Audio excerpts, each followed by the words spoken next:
When I've done these talks before, I usually just open it straight to questions and do it from there. If there were no questions, I hope there will be. I can tell you what I've been up to, which I will later anyway. But so we'll open it straight to questions. Don't be shy. What's his favourite colour? Green. That's a nice question, nice easy question. It's green. Yeah. There seems to be a Britishness sort of aspect around you. Do you agree with that Britishness around your work? I wouldn't want it to be a kind of BNP flag-waving patriotism, but I would say that I am patriotic. I am a royalist. I am British, and if it comes into the art, then I'm quite happy that it does. And I suppose it does when you compare, for instance, British pop art with American pop art. If it's that kind of Britishness, yes, I'm perfectly happy about it. And proud of it, I suppose. Did you have a lot of interaction with any of the beats about Sergeant Pepper, or was it completely your idea? Oh, it's good that it's come up early, the Sergeant Pepper question. I knew it had to come up sometime. Yeah, we can get it over with. I have various answers to that question. Some, the easiest one starts with F, and the second word is O. If it's a personal thing, but I won't do that one today. But no, what happened was, once we got together, we all discussed it together. Paul had this vague idea of it being like a very Victorian photograph, so that concept was set up. I proposed the idea of it could be as though it was in a park, and they just played a gig, and they were posing for a photograph. And then the idea of the crowd, I suddenly thought, well, if we did it in this certain way by making it life-size and building it, they can have anyone they want to be in the crowd. So that was my idea, and it kind of built from then. Marilyn Monroe seems to feature in some of your pieces.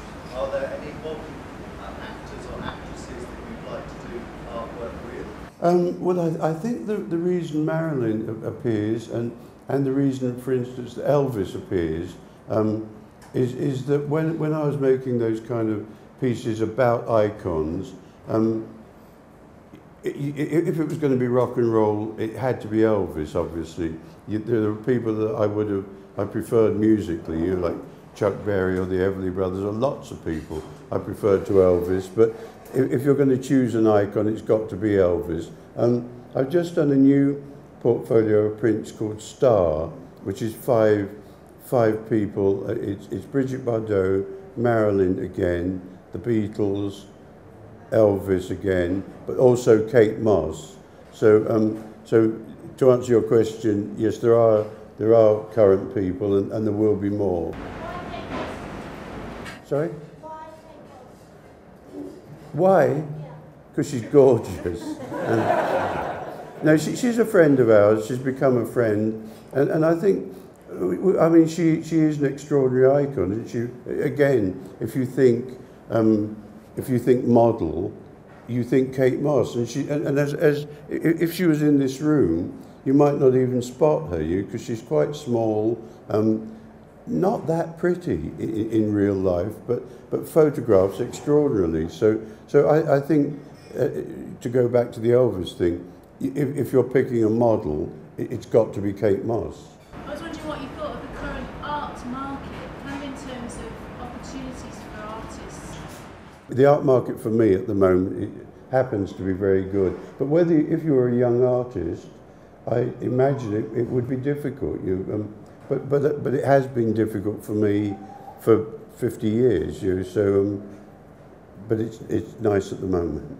I mean, there was a time that not that long ago when we literally ran out of money. I had nothing in the bank, and we suddenly hit a point where there was no way of getting any money. My card was stopped, the bank was stopped, and suddenly that was a kind of tricky moment. But the next week, probably another cheque came and it had gone. So I've never been destitute, and I don't think I've ever really despaired either. And of course, as a painter, you never get the sack or anything like that. So you're always able to go on. Even if you had nothing, you could buy a sketchbook and a pencil and keep working. So nobody can ever stop that kind of flow of what you do. I've been very lucky because suddenly at this point, it's worked out for me, which is probably partly simply to do with longevity. I'm still around, but it's very good for me at the moment. Was there a more exciting decade or time than now, or is it always interesting? I think for me at the moment, it's incredibly exciting. I suppose it's to do with time slipping away and being able to look back. But earlier I mentioned that I would probably talk about what I've been doing recently, and this is probably the point to do that, to illustrate why it's so exciting. I mentioned the job for Adidas, and that was to design a 3-foot square collage of kind of Chelsea ephemera. Just that as an experience has been exciting. I mean, to be here now on this beautiful day, a glass of champagne at my elbow, lunch to come, a nice day ahead. I mean, just every day seems to be exciting. The other things I've been working on, in the last year, I designed, it sounds slightly arrogant at this point, but I'll just run through some of the things. I designed the carpets for the new High Courts, which is a kind of straightforward kind of graphic job. I'm working on an exhibition for Leslie Waddington in November, which is called Homage 10 by 5, and I'm taking 10 artists and doing 5 works in homage to them. So that's very open and very interesting work. I'm doing a lot of prints, which is exciting. I've been illustrating for about 10 years under Milk Wood, so I quietly go on with that. And it just, well, day to day it's very exciting. The 60s, I think the question hints at whether the 60s were more exciting than now, and obviously tremendous things happened then, but now I think is the most exciting. And I'm not just saying that, because we're here and it's sunny and it is a nice day. I mean, it really is an amazing time for me at the moment. When you're working with Adidas or in advertising at all, do you have complete creative control? No. I'd like to say I do, but I'm paid very well to do it. So I sell my soul a little bit. Peter, when you were a little boy, what did you dream of becoming when you grew up? I think when I was a little boy, I was 7 when the war started, so I think there wasn't time for ambitions. You were just waiting for the war to finish in a way.